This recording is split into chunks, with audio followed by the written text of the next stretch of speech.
Je vous souhaite une très bonne soirée. Alors, il y a un épisode dans le livre des rois, quand Élisée hérite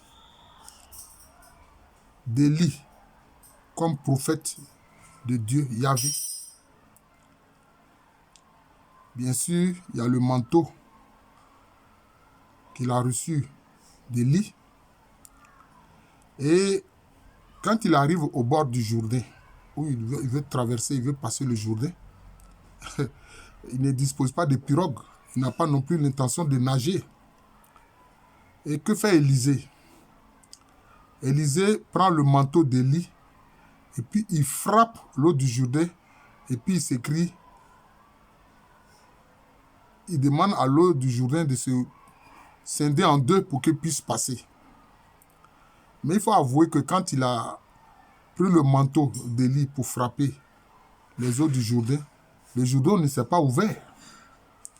On peut se poser la question, le Jourdain ne s'est pas ouvert. Voilà. Parce que c'est vrai, c'est le manteau d'Élie. Mais où est le nom d'Élie? Il l'a compris. Et c'est alors, quand il a frappé une seconde fois, quand il a pris le manteau d'Élie pour frapper une seconde fois les eaux du Jourdain, il a dit, où est le Dieu d'Élie? Ah, là maintenant c'était différent. Où est le Dieu d'Élie? Alors le Jourdain s'est ouvert et il a passé à pied sec. Vous comprenez?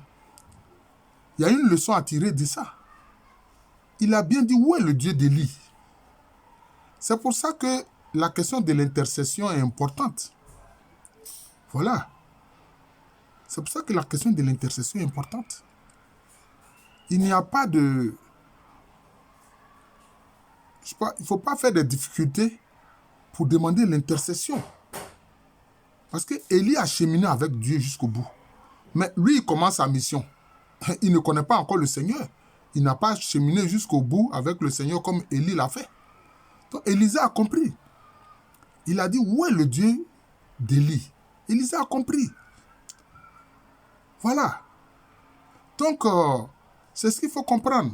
Il y a certains ils veulent dire qu'ils sont tellement ancrés, je peux dire, dans une relation avec la divinité qu'ils disent qu'eux, ils vont le faire directement.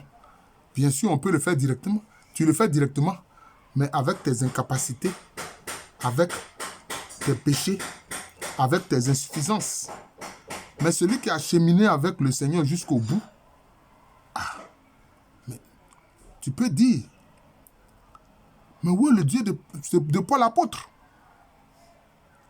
Hein?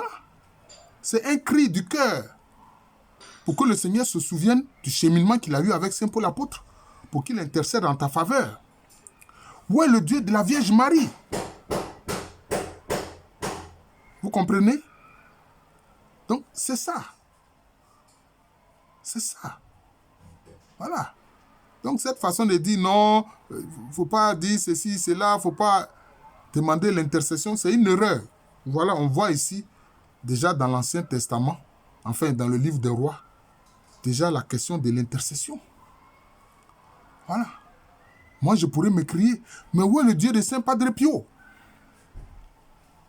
Où est le Dieu de la Vierge Marie? Pour que dans ma détresse, le Seigneur m'écoute plus vite. En fait, c'est pour hâter la demande.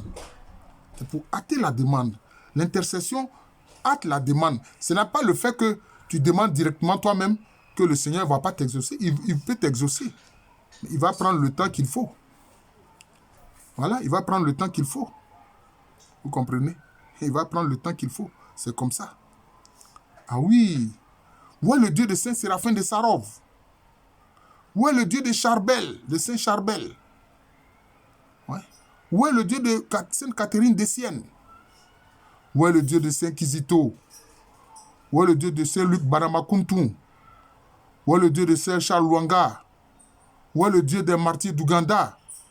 Où est le Dieu de Saint Paul Miki, ses compagnons martyrs? Saint Paul Miki, c'était un Japonais, un Asiatique. Lui et ses compagnons qui ont donné leur vie à Jésus-Christ ont été martyrisés.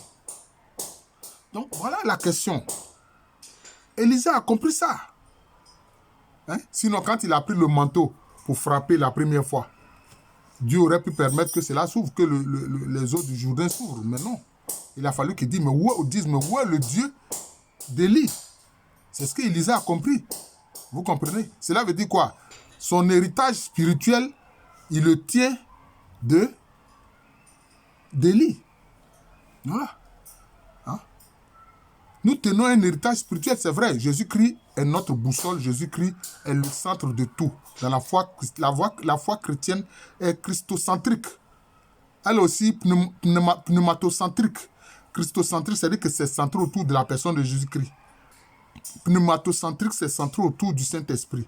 Mais, on a aussi des personnes qui nous servent d'exemple, de boussole. C'est ça. Saint Paul allait jusqu'à dire quoi? Il a dit à ceux qu'il a convertis, ses enfants dans la foi, il leur a dit, prenez l'exemple sur moi. Prenez l'exemple sur moi. Et regardez comment je vis. Et regardez comment je vis ma relation avec le Seigneur Jésus-Christ. C'est de ça qu'il s'agit. C'est pour ça que Élisée ayant compris, il a crié, où est le Dieu d'Élie? Mais cet héritage-là, Élisée l'a suivi jusqu'au bout. Élisée avait de grands dons spirituels. Quand le roi du royaume d'Assyrie voulait attaquer le royaume d'Israël, Élisée voyait tous les plans qu'il concoctait avec ses généraux dans son état-major là-bas. Élisée voyait tout. Et il rapportait cela au roi d'Israël. Et tous les plans du roi d'Assyrie échouaient. Et quand il y a eu le combat, mais son serviteur Géasi s'inquiétait et dit, mais les Assyriens, ils sont nombreux, ils sont plus nombreux que les guerriers d'Israël. Élisée a dit, oh Seigneur, ouvre les yeux de mon serviteur Géasi. Géasi qui ne comprend rien.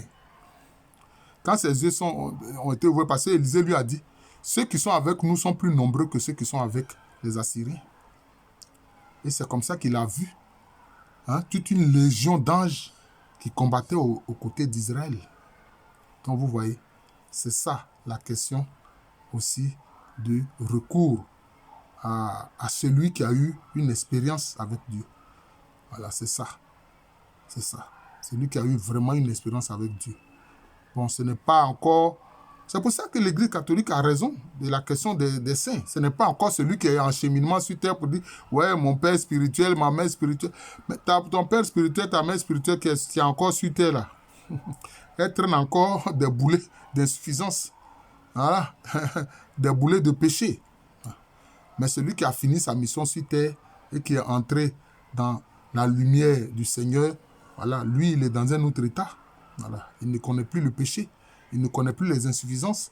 Il a la plénitude de la présence du Seigneur. Voilà la différence qu'il faut comprendre. Voilà.